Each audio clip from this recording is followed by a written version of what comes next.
नमस्कार, आप देख रहे हैं डॉक्टर साहिब, आपके साथ मैं हूँ मुस्कान। दर्शकों, आज के इस एपिसोड में हम बात करेंगे और ये जानेंगे, हम देखते हैं जो भी गर्भवती महिला है उनकी जो चाहत है वो हमेशा रहती है कि उनको नॉर्मल डिलीवरी से बेबी हो। आज हम इसी बारे में तमाम जानकारी लेंगे और ये जानेंगे कि अगर कोई भी जो महिला है वो चाहती है कि उन्हें नॉर्मल डिलीवरी से बेबी हो तो क्या ये सच में संभव है या नहीं?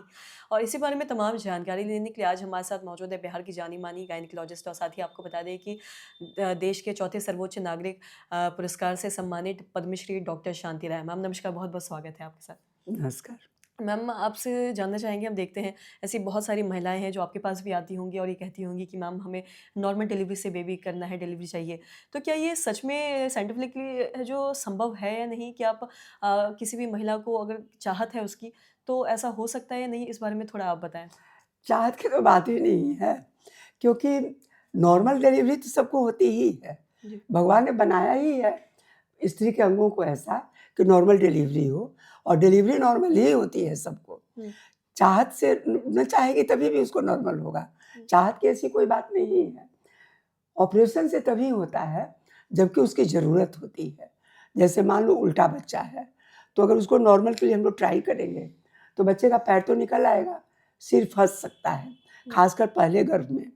तो इसलिए अगर ब्रीच डिलीवरी हो, तो नॉर्मल नहीं होगा, उनको सिज़ेरियन करना होता है।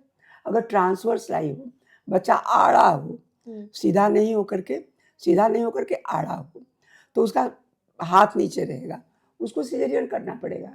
अगर प्लेसेंटा नीचे हो, जो कि नॉर्मल डिलीवरी के समय बहुत अधिक ब्लीड करेगा, हुँ, उसको सिज़ेरियन करना पड़ेगा। अगर महिला को सब कुछ ठीक रहने के बावजूद हुँ, मान लो बच्चा भी सीधा है, प्लेसेंटा प्रीविया भी नहीं है, हुँ, लेकिन डिलीवरी के समय जब नॉर्मल डिलीवरी की ट्रायल ली जा रही है, उस समय अगर बच्चे की धड़कन कमज़ोर होने लगे दर्द के बाद हुँ, और लगे कि नहीं बच्चा अब एस्फिक्सिएटेड हो रहा है, उसकी जान जा सकती है, तो वैसी स्थिति में इमरजेंसी में भी सिज़ेरियन करना पड़ता है। जी, इसलिए महिला को ये नहीं कहना चाहिए कि मेरी चाहत है कि नॉर्मल हो। सब डॉक्टर की भी यही चाहत होती है कि इस पेशेंट को नॉर्मल डिलीवरी हो।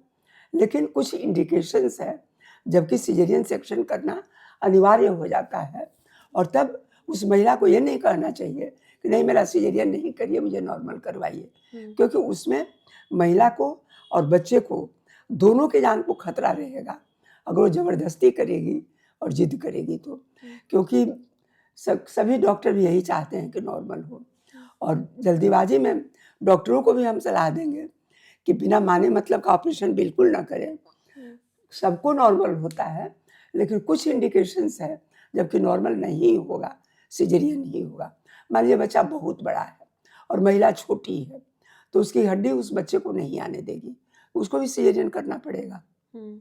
जी, और साथ ही सिज़ेरियन की ही अगर हम बात करें तो क्या सिज़ेरियन जब भी किसी महिला का होता है, तो उसमें भी कोई ऐसे कॉम्प्लिकेशंस हैं जो बाद में आ सकते हैं या ऐसी कोई दिक्कत है जो जिन चीज़ों का ख़ास ख़्याल रखना चाहिए जिन भी महिलाओं का सिज़ेरियन से अगर डिलीवरी हुआ है? सिज़ेरियन सेक्शन चूँकि पेट काटना होता है, इसलिए ऑपरेशन के कुछ दिनों बाद तक 2-3 महीने तक भारी वज़न नहीं उठानी चाहिए, क्योंकि उस समय तक टाँके कमज़ोर होते हैं और हर्निया होने का डर रहता है। बहुत झुक कर काम नहीं करना चाहिए और 1 साल तक बच्चा नेक्स्ट दूसरी डिलीवरी के लिए ट्राई नहीं करनी चाहिए। 1 साल समय देना चाहिए ताकि यूट्रस का जो टाँका है, वो अच्छी तरह मज़बूत हो जाए, तब दूसरे बच्चे की तैयारी करें।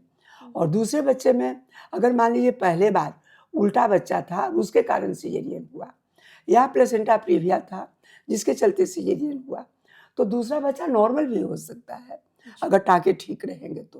हुँ, इसलिए ऐसा नहीं कि एक सिज़ेरियन तो सब सिज़ेरियन, हुँ, बाद में भी नॉर्मल हो सकता है। जी। मैम बहुत-बहुत शुक्रिया तमाम जानकारी देने के लिए। तो आशा करते हैं दर्शकों की जो तमाम जानकारी है आपके लाभदायक रही हो। तो आज की इस वीडियो में इतना ही। अगर आपने चैनल को सब्सक्राइब नहीं किया तो तुरंत कर लें, साथ ही हमारे फेसबुक पेज को लाइक करें। वीडियो देखने के लिए आपका धन्यवाद।